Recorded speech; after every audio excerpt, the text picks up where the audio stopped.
Hello and welcome. Let's start this show. Tucker is no longer at Fox, and Don Lemon has been fired from CNN. And what does this mean for the mainstream media? So we've got Tucker Carlson. It says he's leaving Fox News.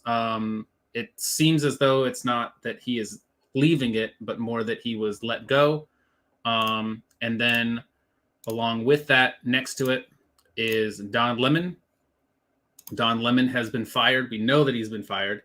And he's made some interesting comments that seem to apparently contradict what CNN is saying, though we haven't heard anything, to my knowledge, from Tucker Carlson.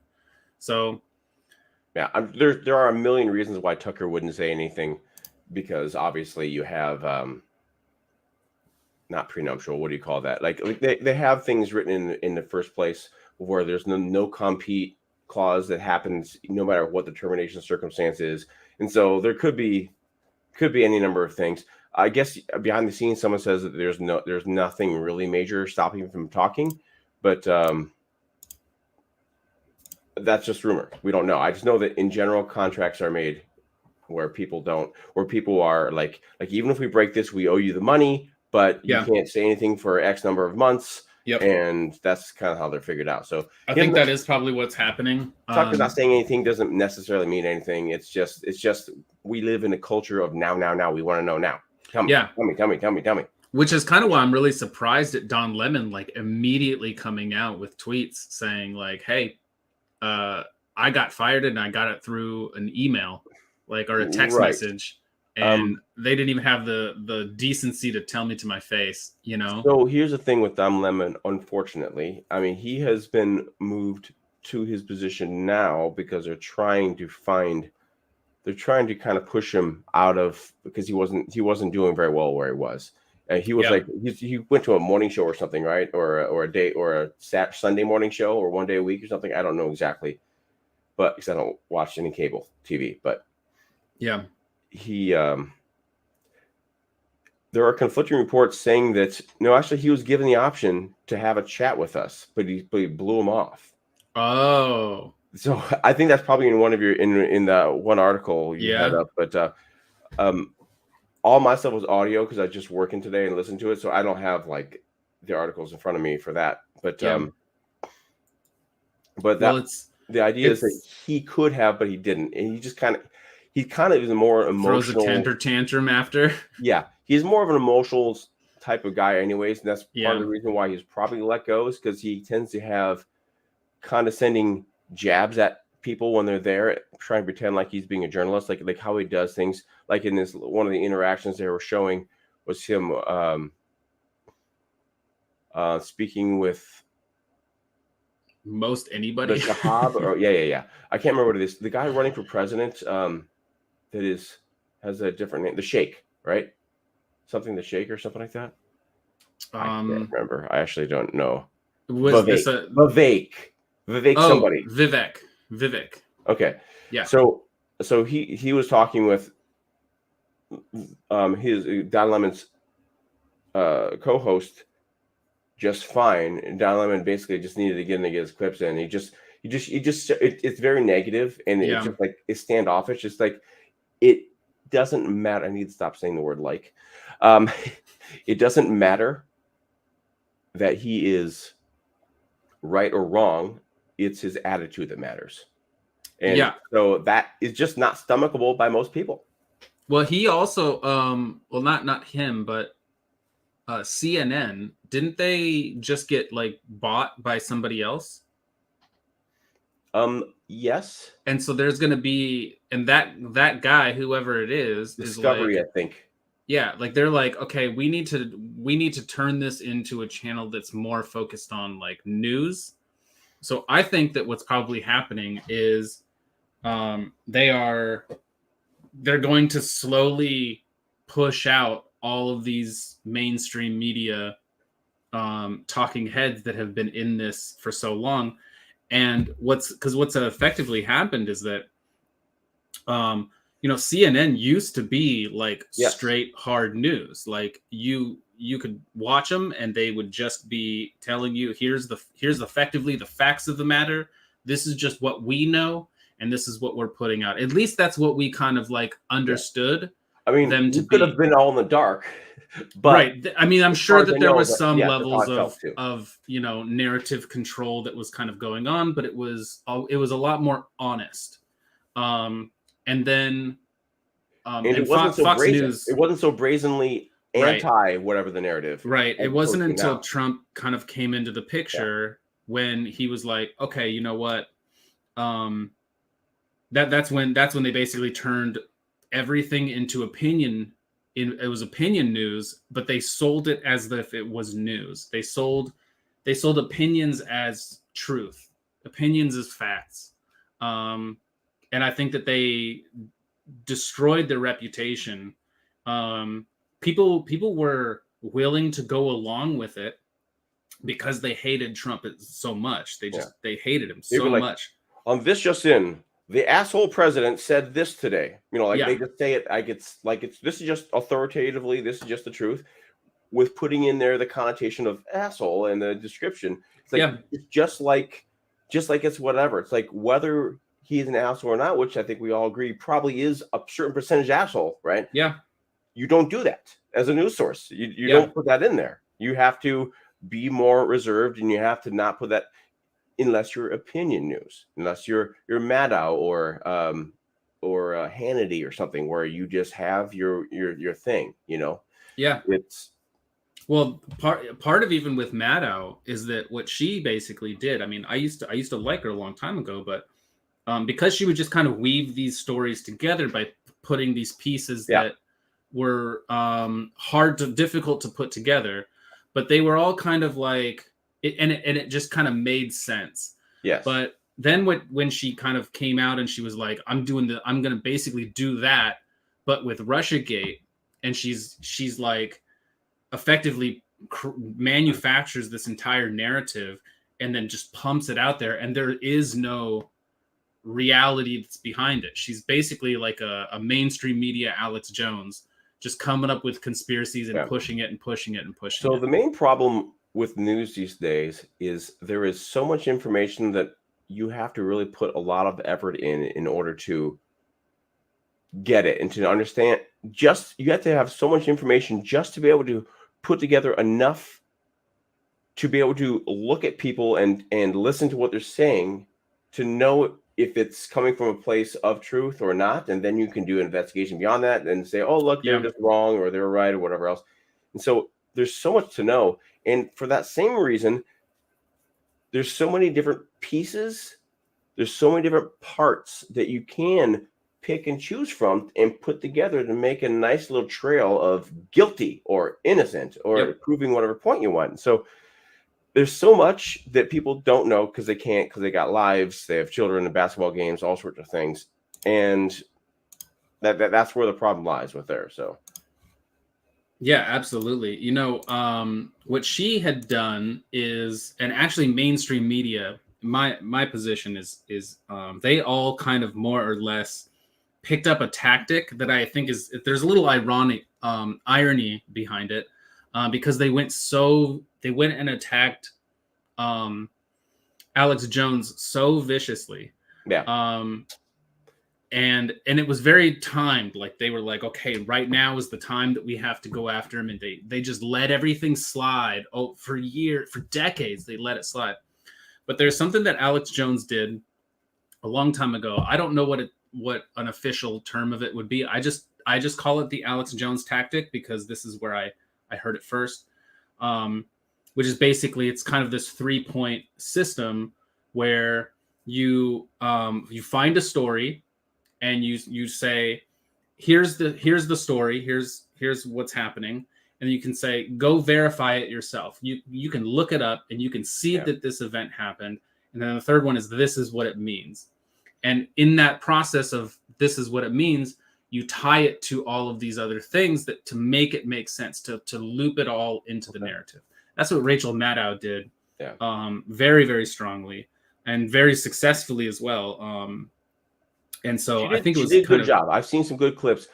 The hard thing, she's very good at her job, for sure. Yeah. The hard thing, the reason why I don't watch more people that are not aligned with my thinking is not because I don't want to hear the ideas. It's because they're assholes and condescending towards me. Yeah.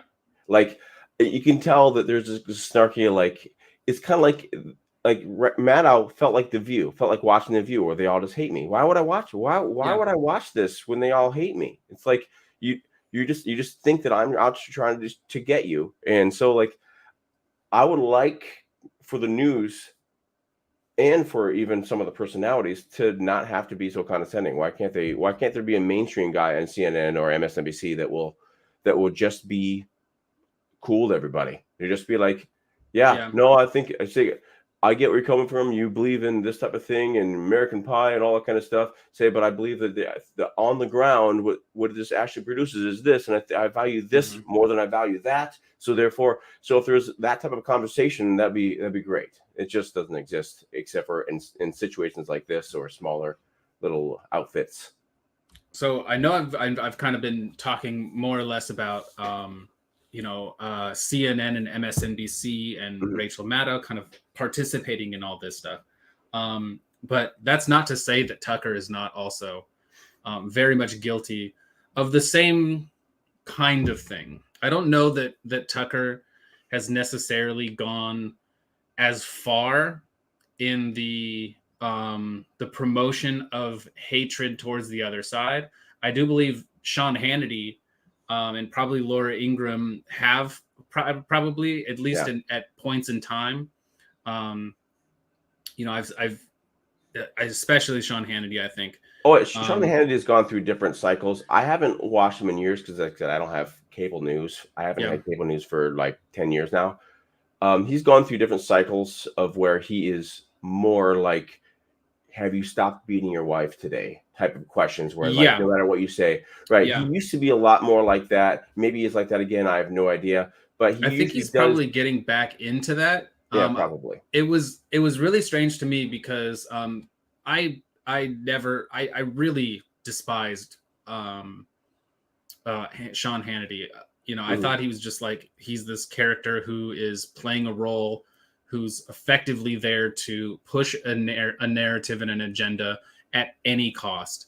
And then what ended up happening, I think, is that, and this was kind of almost like a mind-blowing thing to me, is that when I ended up starting to agree with him during the Trump era, because he was basically specifically kind of debunking the things that Trump was saying. And I was like, I can't believe that here's somebody that I dislike so much in the way that he kind of has his presentations and the way his overall effect on society.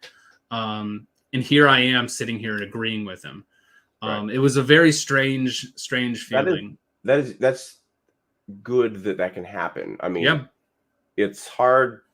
It's hard. There are people that are really difficult to listen to, but if they're not delivering a message with hatred towards me at the moment, I can usually hear it and I can usually say something. I mean, because I've decided to make that so. I mean, and like you have too, and that's why we're both here together. But there are so many people that just like they don't. There's too much stuff to know. They got life to live. All they know is they have a certain amount of emotional investment they can spare, and that's all they do. They don't commit their mind. They commit their emotions, and they just do everything by proxy. It's like, oh yeah, okay, well they're gonna vote for this guy, or they if they just want to watch authoritative stuff being told to them when they watch it, they don't want to do any thinking. It's just all about, okay, I need to do my duty and know what's going on or something. And so they watch the news, but they don't understand any of it. They just take it for granted from whatever chosen source. That happens on the right too, but I just happen to think people on the right are more correct. But I mean, I think to me, it's kind of almost time dependent. I think that during 2000, during the Bush era, I thought that the right was completely lost, with the Iraq war and Afghanistan and all those major decisions that they were making. I think it was baffling to me. It wasn't baffling to me. At the time, it's weird. I think there was just a different focus on that. So like, I get it and I agree with you, but I'm trying to think at the time, because I've been pretty conservative my whole life. I mean, like I was a 24/7 member for Rush for like 25 years, right? Yeah. And he only did it for like 31 years before he died. So like what I heard, there were different there were the conservative ideas that were being talked about in the groups that you like, but then there's also this stuff you link like you have a home, like I'm sure that happens on the other side Right. too.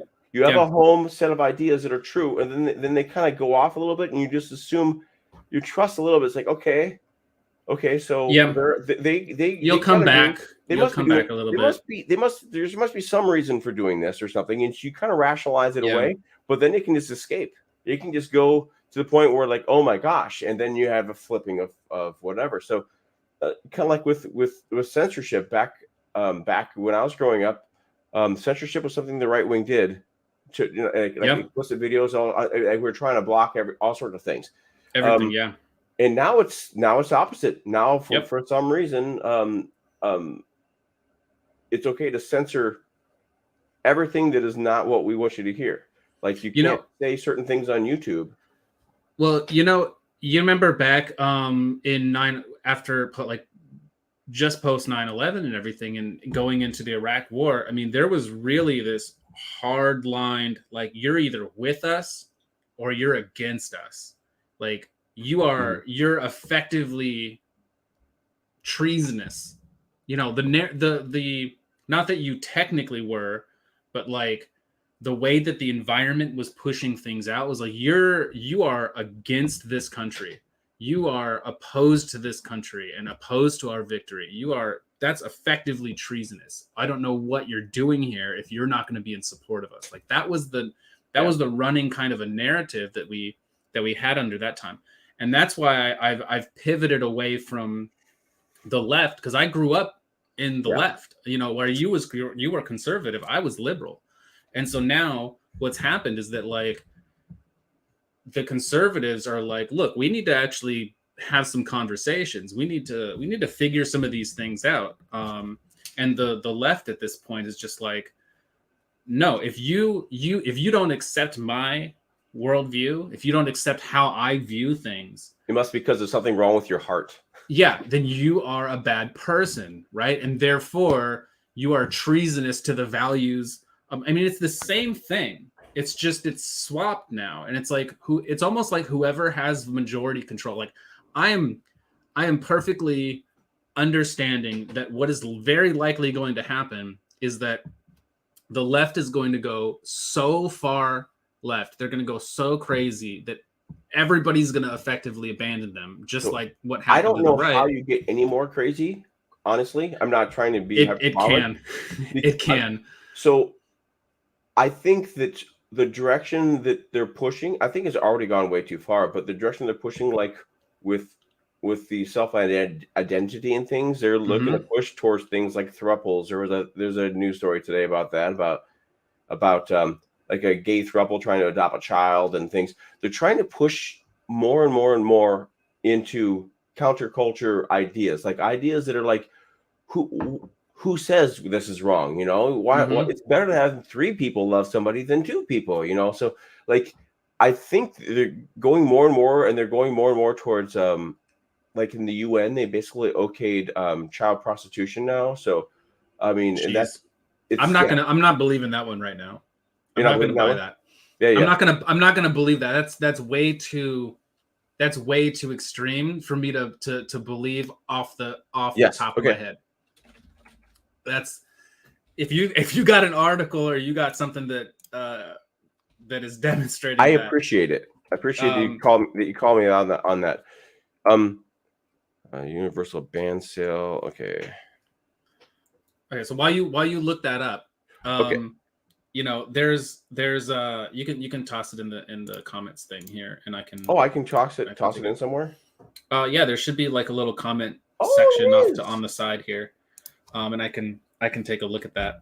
So, but I think that what I'm expecting to happen is that they are going to go to a point where people are going to have their what do they call it? There's a certain term for it. It's like and I think it's probably almost like a biblical term. It's like a moment of realization that something happens to them and they're like, my eyes are now open and I can't.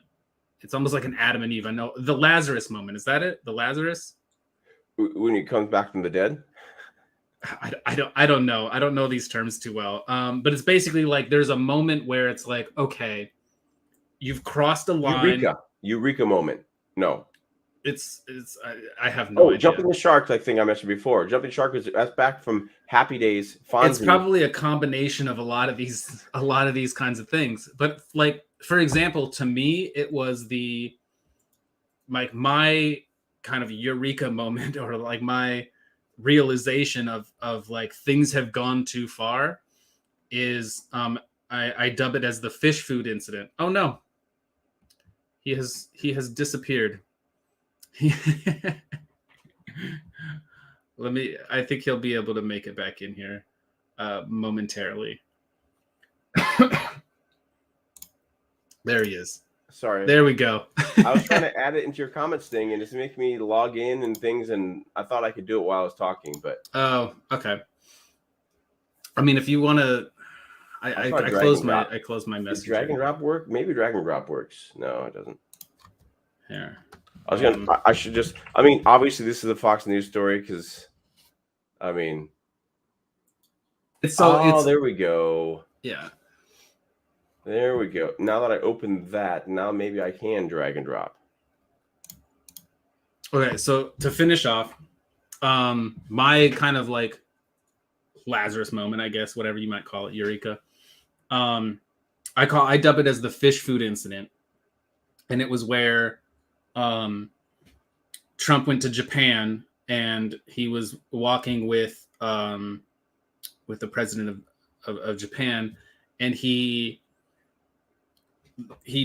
it shows like Trump, and he just dumps out all of the fish food, and everybody lost their minds, and they're like, oh my God, he doesn't understand the culture. He's overfeeding the fish. He's killing the fish. That's so disrespectful. How could he be such a terrible leader? And then you do a minor investigation of it, like the simplest investigation ever. And you see, oh, so the president of Japan dumped it out. And then Trump followed suit and he dumped it out. And it was like, this is completely fake. And then the thing where I was like, okay, I can't do this anymore with you people. You people have lost me. I was like, hey, you guys, look, maybe this isn't the right fight for us to be pushing. There's lots of things to hate Trump over. There's lots of things that he's said and that he's done that you can have a more valid issue with. But this isn't it. Like, maybe choose the battles so that you choose the winning ones. And I just got called every name in the book, you name it. Yeah.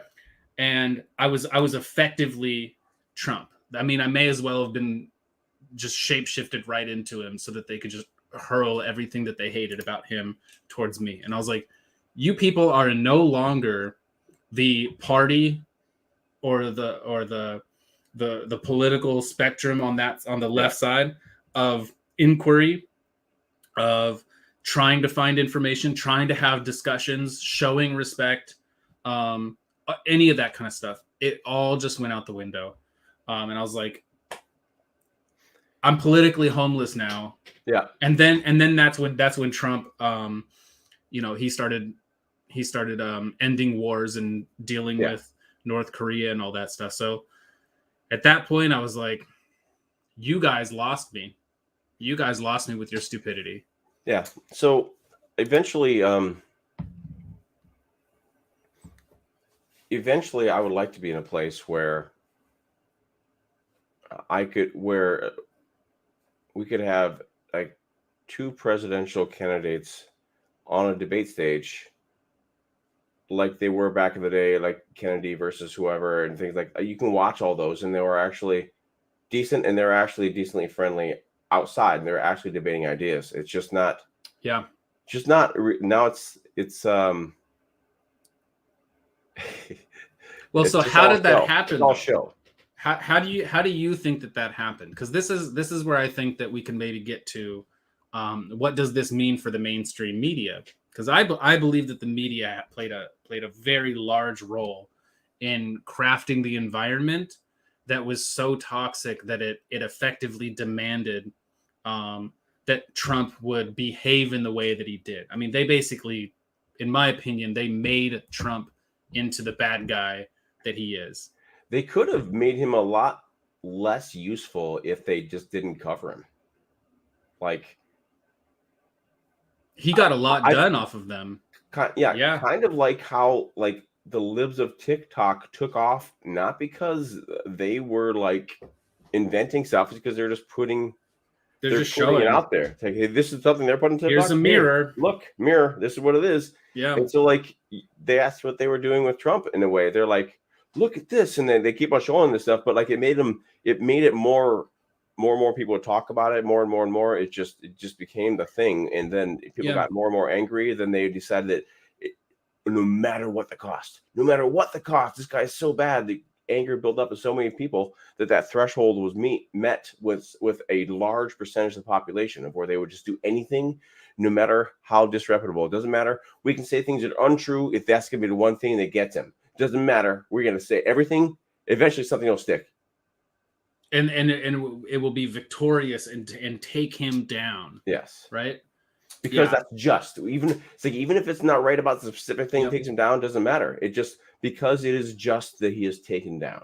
The end justify the means. Yeah, and it's actually something that was very interesting that happened relatively recently. I'm sure you're probably aware of TYT, the Young Turks. Yep. Anna Kasparian, she came out and she basically apologized for lying to her own audience about Ron DeSantis and saying, "Look, I didn't do any investigations. I didn't confirm any of it. I heard the story and I just ran with it." It was a very uncomfortable conversation between her and Cenk there. Yeah. That was I was like, ooh, it was hard for me to watch because I mean, it was good. It was good she was doing it, but Cenk was like, he doesn't know how to handle her. And I think that's really, there's Anna is a firecracker. She will just burst out and it's uncontrollable. She's just gonna go. And she's decently clever. It's just she has a lot of emotionally charged things. That's kind of where most of I'd say she's like it almost feels like she's like 80% emotional. Right. But she has levels of cleverness in it. But I think that one of the important thing about it was that like through all of the emotions, and I mean, I honestly thought that she would be the last person to see the faults in what the Young Turks were doing. But she did a debate with Ben Shapiro, and she did one of his Sunday special interviews, and so I think that she's making an attempt. I think that she has tried to. Maybe she saw the person and decided, and just did some thinking a little bit and decided to look. So even if you don't have the same ideas, you don't have to. Maybe that kind of spurred her into thinking and investigating her own ideas a little bit more. I don't know. I mean, that was only recently too. Yeah. I think probably the thing that started it all, at least from my point of kind of being reintroduced to her, was when she was like, "Don't call me a birthing person," kind of a thing. Right. That was February, by the way. Yeah, and so when that happened, she got massive backlash, and that's kind of her. I think that's probably potentially going to end up being her, eureka moment or Lazarus moment or whatever, right? Of like, okay, these people that I'm dealing with are unmanageable. They are not actually willing to see reason, but I wonder if she's going to understand that like she is largely, for her audience at least, the reason why they can't listen to reason, because she stripped them of it. And she said that's why she had to come out and make the apology and say, "Look, I shouldn't have done this." Yeah, because it's fooled you guys, and now you guys are running with this, and you guys are willing to accept anything. And she even says, "I don't even feel bad even now, I don't even feel bad because I don't like Ron DeSantis. That's like very counter to her apology and what she's actually trying to do. But at least what I can get out of it is like, hey, at least there was some level of self-awareness of like, hey, I did participate in this bad thing. I don't feel bad about it. Right. But it's probably not something that I should be going around and continuing to do, you know? And so I think she has another step. She has a few more steps to go. For sure. But we should probably do a payoff a little bit too. We talked about the Don Lemon side. We should probably talk about the Tucker side. Yeah. So, well, we haven't. Have we? I don't know that we've really talked about either of them so much. Well, we did a little bit. Started just off a little bit. And we pivoted off. Yeah. So, I guess I guess we can like maybe make it more of a broad kind of a thing of like, what does this mean for the mainstream media? Like losing these two big networks, losing who was effectively their top guys. Not that Don Lemon is like the top guy, but Rachel Maddow was. At one point, he was in the prime time ish. I think he had an hour in the evening, right? Yeah. The funny thing that I listened to Ben Shapiro, I mentioned earlier today, is that he said, you know what, Don Lemon and Tucker got fired on the same day, and Don Lemon can't even like win in the headlines or win in nobody even cares when he's when he's being fired. Like basically he's overshadowed. There we go. Tucker still beat him in the ratings when they're fired, basically. So they happen, but like Tucker is like way more important or impactful to what it means for the networks. So yeah, when it comes to the mainstream media, I think that they're in a rebuilding stage of having to regain the trust of the people. And I don't know that they're going to really be able to do it because as the audience ages out, that's just more people who are not watching broadcast television. I would love it if there was an old school NPR style news that I used to listen to. I used to listen to NPR every day there was like an hour and a half period of time where I listened to NPR and I listened to Como 1000 News and I listened to these different things for my whole morning until Rush came on. And then I listened to Rush, right? But like I was like, interesting, sometimes you can tell that, okay, well, that's their perspective, but they're not hostile towards me, and it was fine. It was good to hear. I was like, okay, this is neat. I prefer that, and I would still start my day that way if that were the case, but it's just not there. Well, and I think a lot of it, I mean, God, everything ends up going back to Trump when everything changed, right? Like I used to listen to NPR on the radios and drives from work and stuff like that. And it felt balanced. It felt like they weren't trying to take a side, like they weren't cherry picking stories.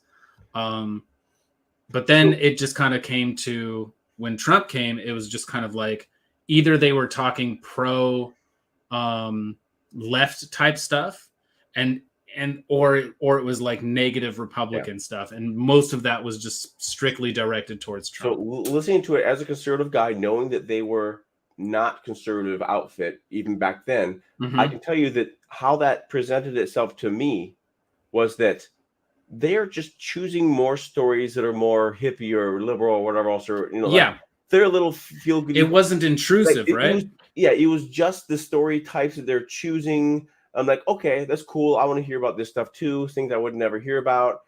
But they would often present like, and some people would say this, and so then they take some person from the other side, and they would actually interview them and talk to them, and they would actually counter the story they brought up, but they still did curate and pick the stories that were important. So I mean, I did notice that they were still doing the choosing what the narrative was, but like they were being fair within those stories, right? And it was just all I cared about, because I don't need to hear red meat all day. I got enough of it with Rush. I didn't need to have that all day, right? Rush was like home. He was just like the place where you go to with the people that love you, you know. Yeah, but you like don't the want Cheers that bar. always. That's just like I'm just doing my work, and there's friendly people around. It just feels like that. Just a good, like, here, not going crazy because you'll think no one else thinks like you, but like here he is, you know. So it's like, and they always say like the mind numbed robots thing was always what was trying to be portrayed upon Rush listeners. Like, oh, he's telling everyone what to think. No, it was the opposite. It was like, thank God someone that thinks like me. And so you go there, and so that's like that is he was he was a magnet for like-minded individuals. Yes, right? So that's why there were 20 million viewers and 20 million listeners a week. It was just unthought of to have 20 million. That is pretty wild. Yes, it's unthought of. I can't remember how they categorize it, but it's the same thing. All the other radios. It's not like a conservative way of looking at it. There's a certain metric that they use, and they were through I can't remember what outfit, whatever it was. I don't know. It was, anyways, we went there because it felt like home, not because we wanted someone to tell us what to think. Well, so now I feel like with the mainstream media, they've got I mean, as soon like Bill O'Reilly, when he got out, I mean, he just basically vanished, and he still does it. He still has a show, but it's like nobody really watches it. Nobody really pays attention. There's too much stuff out there, right? And so you have to find it out, all the different sources. He's at Newsmax, or was at Newsmax at least. He kind of bounces around. He does a spot on Glenn Beck's Friday show, like he's on for a half hour sometimes. It's off and on, but I would say probably about 35 of the 52 weeks in a year, whatever, he's on there for a half hour. So I've heard him, and he has good takes. He's smart. He's past his had prime. him for a long time, and he was good where he was when it was easy on the TV to watch. It was right there, and I even listened to his radio show when he had it sometimes because I needed more. I appreciate him, but there's so many other options that I just don't feel compelled to go to the Newsmax site to watch a almost HD situation where the pic is pixelated and he's looking his age. He's not curated like he was on Fox News and things like that. That doesn't matter, but it feels it's weird when you're watching something presented in like the Fox News, like when it's presented like that, but it looks like almost fake and like it feels official on Fox News. It feels official, and now it feels like now it feels like a green screen. Yeah. It might be.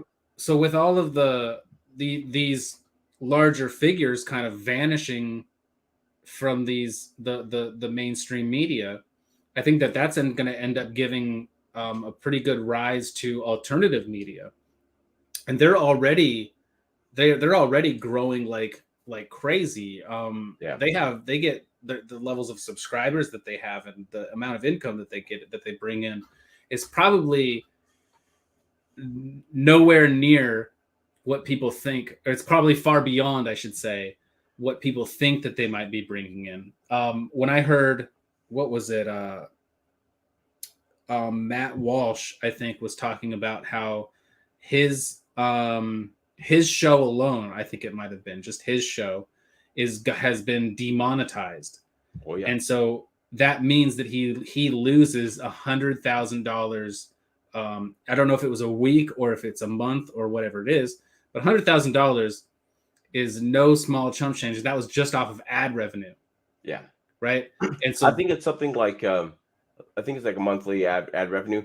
Ultimately, he's not taking that hit probably yet, but Daily Wire does take the hit. And they actually have his show now streaming for free on Twitter and on Rumble. Daily Wire's site for free. So it's like free. So like they're basically saying, we're not going to let the cancellation happen, so we're going to go ahead and just release it to everywhere, video everywhere for everybody. So it's interesting because this is basically the exact kind of a situation that Steven Crowder was talking about. Yeah. When he was going through the whole deal, like when he was like, okay, I'm open for contracts. Like, hey, if somebody wants to sign me, knowing that he's not going to actually sign with anybody. But yeah, he was basically like, what are you guys going to do if you can't maintain these people, if you're not going to allow them to be, if you're going to, hamstring them because they get censored, and it may not even be a legitimate censorship, which I don't think that this is. I mean, he basically just got attacked digitally and harassed like nobody's business. But that's not why they did it. They did it because of his trans issue mission. Well, he constantly won't use the pronouns. That's the excuse that they give. But this happened directly, like almost in tandem with his cyber attack. It did seem coordinated. I don't know if it was coordinated or not, but I think it's a relatively safe assumption. Well, because it wasn't just him. So what I'm saying is, with the YouTube thing, it was Tim Pool had 2 videos taken down. In fact, one of them, I told you that what live stream that was happening, they took it down. So while I was watching it, it's like, oh, okay. Well, yeah, I mean, that's they had a big action across YouTube, and they got rid of a lot of things within a couple days. So yes, that happened the same time Matt Walsh had his thing happen. They're connected in the sense that they hate Matt Walsh, I guess. And I think what it is in the YouTube thing. I think what it is that their YouTube and these entities, whoever's kind of generally running these things, they have their bias, they have what their agenda and what they want. And then effectively all that they're doing is they're waiting for the catalyst. And when that catalyst happens and it brings massive attention, that's when they can say, hey, this is what we're going to do. Yes. We're going to make these adjustments. Yes, that's true. All these things are backlogged, kind of like the stories about gun violence and stuff, where they're like, or legislation or things like that. What they do is they wait, and then they say, "What are you going to do about these bills?" They're waiting. Timing. The timing of it. So yeah. They did it with Alex Jones. They just waited for it to be like, now's okay, boom. It can be it can be some sort of minor thing, and then when the mainstream media targets, if they happen at once, way more impactful. I don't think that it's I think it's completely planned I think it's orchestrated. When you have, I don't know if it's orchestrated by proxy, like by influence, or if it's like there actually are people who are like, okay, I'm the head of this place and you're the head of that place, and we're going to work together and we're going to write out all these stories. I think that the way it generally works is you have the mainstream media, and they basically pump out what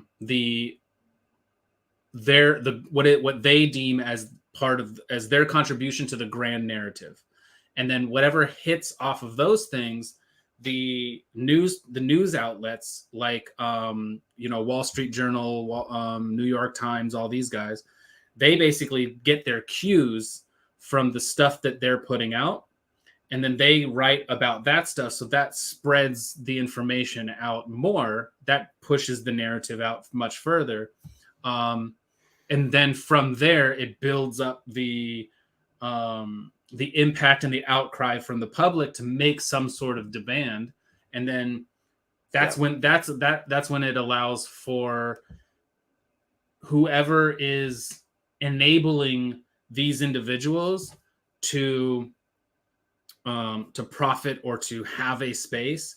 That's when they can say, hey, you know what, we're gonna limit you now because there's too much attention on you on this thing that you did, and this thing is bad as we deem it.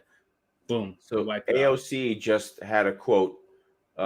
She said, yeah, deplatforming works, and that's like a mission of her. She just had that just recently, like yesterday or the day before. She was talking about how what we're getting people off the air is like, yeah, that's what we need to do. We need to eliminate all these voices that disagree with us, basically. So I don't understand how eliminating. She said that in regards to the Tucker Carlson thing. So like, it couldn't have happened to a better guy. and she was going on about it. Like, how does it hurt? Or like with The View, how does it hurt them when they're not watching Fox News anyways? How's that about? Just don't watch it. Why can't other people watch it? Because they're not mad at, they're not even mad at Fox News. I think that they're mad at what they perceive the influence to be that Fox News pushes out. So when you've got when you have their opposition and they can effectively see the results of their opposition, and their opposition is watching Fox News, it doesn't even matter what Fox News is doing, what they're saying. They're just like, the people that are in our way, that are bothering us, those people are saying the same kinds of things as Fox News. So we need to get rid of Fox News.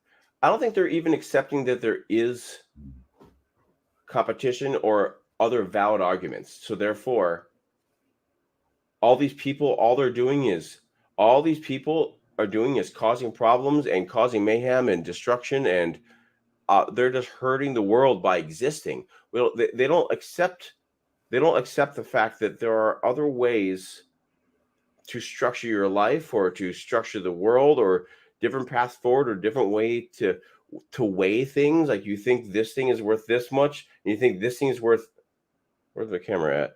One thing's worth this much, one thing worth this much. Some people think the other way around, or some people put them in different orders, and we need to be at a place where we can say, okay, this person either is weighing this idea over that idea more, or they're being emotional and they don't care, or they are whatever. Like, there's different options. It's not just that they're a horrible person and or just taking views from somebody else, which is very common. But so I guess kind of an example on that's generally a hot topic is surrounding like the abortion, is surrounding abortion. So I think that what really should happen is that people's aims should be understanding the value difference that each side has, and kind of just accepting that, hey, you know what, there are different people. This is just the country. This is how it operates. And I think that there's extremes that kind of branch off of that. So if I've kind of come to this whole thing of like, look, people, when you have people on the left and they're saying, look, I don't want to call it a baby, I want to call it a fetus, right? I've kind of gotten to a point where it's like, I don't think that you should even, I think you should just call it what it is. Like, it is killing a baby. Like, that is what it is. That's what's happening here, right? Louis C.K. He had that whole argument. Louis C.K. Now, I can understand why you want to kill this baby, and I can even accept it. You know, if it's within this time frame, like, I can accept it. And that's harsh language. It's a harsh thing to hear, and it's harsh. You must accept that it is a baby.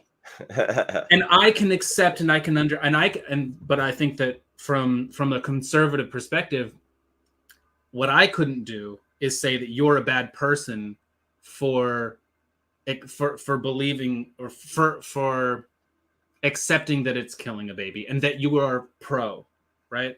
You have to kind of accept that, because on the other end, you have these are people's rights. These are people's bodies. Right. That's why they have personal autonomy. Pro-life and pro choice, right? So there's a pro-life and there's pro-choice is how it's done. But obviously, when the right argues it, it's murder.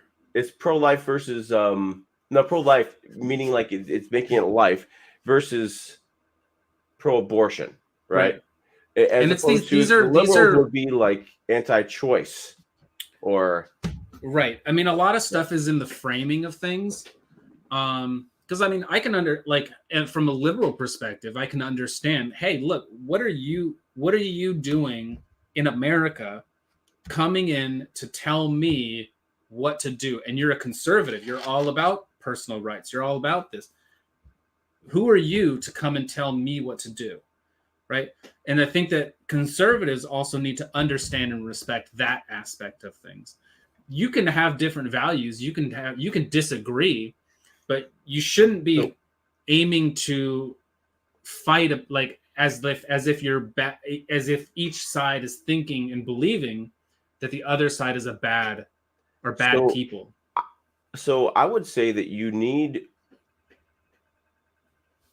if you have a set of givens, if you say, okay, I mean, this is my position. So, but if you say this is true, if you say that it is a baby and it is life, and after a certain point, it's killing a baby, then there's a certain level of like you can understand where someone's coming from, but there's a certain amount of like, yeah, but it's killing a baby, that you still have to be insistent of try to push. Like there's reason to try to convince people. No, it's not I a matter understand. of, but you're not necessarily convincing them.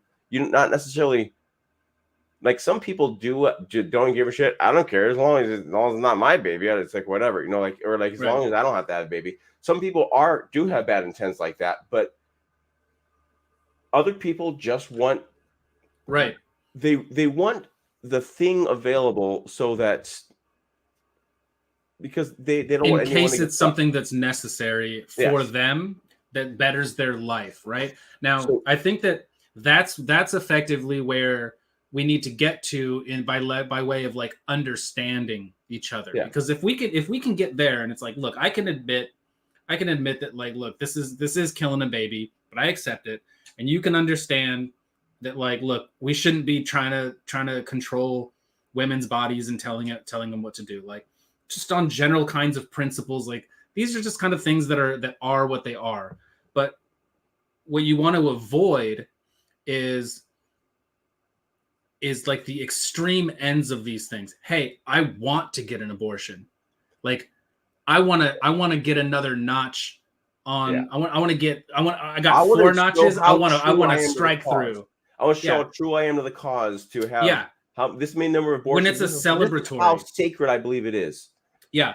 When we have stuff like that, that's where it's like, this is huge. This is a huge problem. And then on the other end, and I know that people can, like, you might disagree. Even at conception, you can't even have an abortion.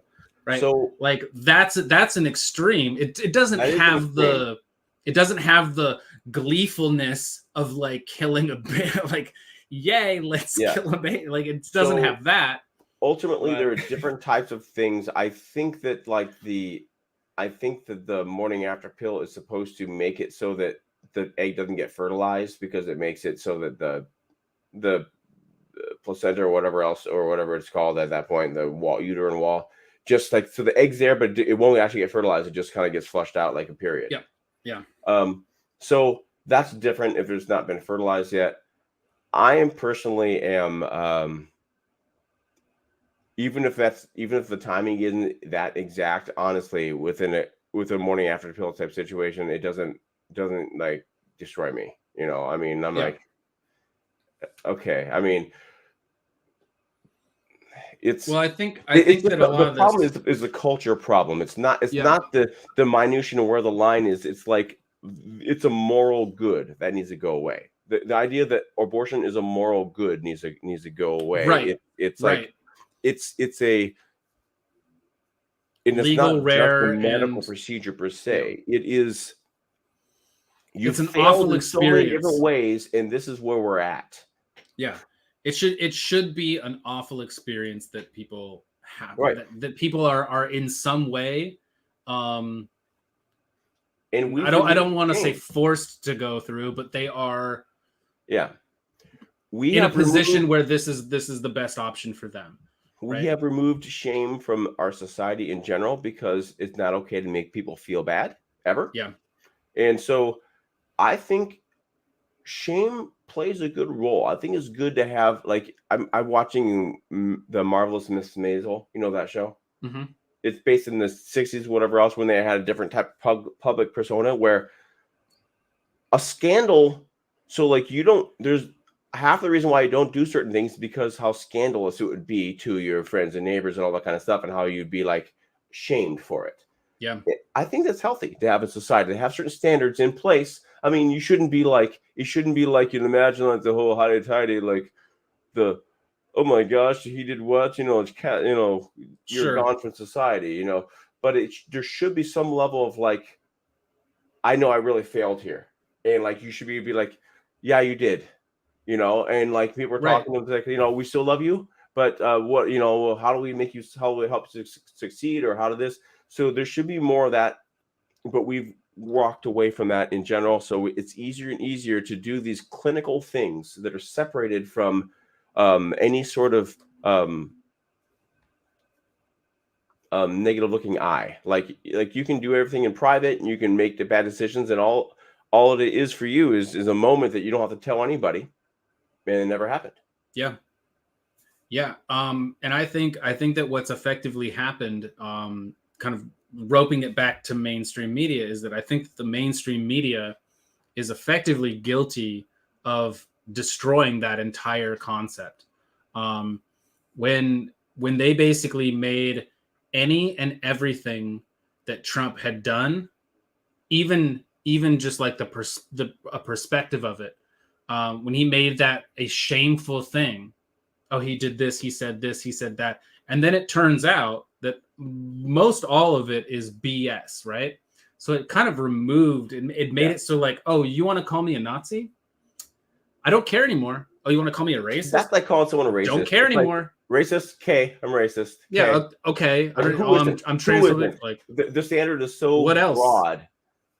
It reduced, and I warned people about this. I warned people through Me Too. I was like, okay, I'm fully in support of what's happening with Me Too. Wolf. But you got to watch out. And you guys, all you people that I'm sitting here in these Facebook groups talking to, you guys need to be on the lookout and saying, hey, look, this is not something that I'm going to promote because I don't have all the facts. This does not seem legit. And because as soon as you start taking in and just accepting, and that's another thing. I mean, we're running low on time. Yeah. But another topic to kind of discuss in the future is kind of the effects of all of this stuff. So I can't. So by the way, your comments here, I can't add to that, but I did go to the private chat and I post that link. We should at least say how that. There it is. We should at least be able to say that was a story that at least existed. Let me. So to make sure I don't do you dirty. So I've taken it for great assault, but it's at least I didn't just pull it out of thin air. It's just the idea is that the UN backed legal recommendations to normalize sex with minors. So that is so. Wow. It's all in the minutia of the wording and everything like that. So you can say, oh, it actually means this, and it actually means that. And so this headline wasn't used anywhere else. But basically, because there's minimum age differences between different countries and things like that, they're not really going to worry about it that much. So, I mean, we don't have to go into it. I just want to show that the article exists if someone wants to look. There is an article. It is now. I am for what? Okay, here's something. A way that I kind of think about things is like, one, I do think about who it is that's doing it. So I do have. There is probably an agenda that's attached to this. It may be overly exaggerated. It may be missing some key details. So it's reading what it's reading between lines is the idea that I get is that it's not a basically full embracing of that concept. It's not saying yes, sex with underage minors is okay. It's not doing that. But what it's doing is it's changing some regulations and some kind of things here and there that's going to allow for that stuff to happen kind of on purpose behind the scenes ish because of the differences in the different countries and things like that. So it's not out and out like they're not all on board with it. It's more like they're just allowing it's just a truth of what their resolutions have allowed for now. So I guess so some section kind of I don't know if this is even something that's readable for any part of the viewers. Yeah, I can see it. I mean, they kind of say it in here, but I don't know if this is. Yeah, this is part of the. This is part of the actual. UN. Yeah, this is part of the U.S. on the UN, like not charter, but whatever thing they're working on. This is part of the document. So it's not just a troll thing. It's obviously not picked up steam. It's been out there under for 18 years of age to make decisions about engaging in consensual sexual conduct and their right to be heard in matters concerning them. Right. So that's how they're doing it. They're making it so that kids can make the choices for themselves. So just something that I'm thinking, because I'm always very interested in pushing back on things and finding different ways of interpreting something to where it's maybe not as bad as what it seems. Yes. I can understand this it says adults. I don't see anything with adults in here. It could be people under 18 choosing and accepting sexual relations with other people who are under 18. If that's what it is, I think that's far less of a crazy I'm in situation. full agreement. So ultimately, but I don't know that that's what this is. Right? How true this actually is because of the ambiguous nature of how it was kind of put out there. I don't know, but the concept in general of trying to normalize underage sex with adults is not something we should go towards, and I think it's pushing that direction. And I think it's pushing that direction in culture in general. Be like, hey, because the younger generation of smart people, the stupid boomers, you need to get out of life anyways. We should be able to make our own choices. There's kind of that whole attitude that's floating around where more and more they're trying to. It's like, all right, yeah. Well, I think that what there's another conversation that I want to have is surrounding the acceptance culture. I've been putting a lot of thought into how we got to this culture of acceptance, and then the unintended consequences that we've gotten out of that. And I think that is a large driving proponent that has been pushed by the mainstream media. That is effectively creating the societal distrust that we end up having in our country, where through acceptance there's like, what is it? That's like a mama bear you can be too overly crazy about like protection and acceptance to the point where you end up just destroying the children. Yeah, right? It's often good to say no. Yeah, just the child wants it doesn't mean they should have it, and not to and to not always play along. Right. So, we're just like 3 minutes over. I think I think we got a lot more to talk about. Smaller, manageable pieces, so we can look at this and because the formatting, obviously, we're all over the place with the top. We're just talking. Yep. If we're gonna try to organize our thoughts when listening back to this, it'd be nice to think, okay, we could have done this, and it's good to have smaller portions instead of having to rewatch 2-hour block. It's good. Yeah. All right. Well, I'm gonna end the broadcast. All right. 3. There's no reason to count down. See you guys.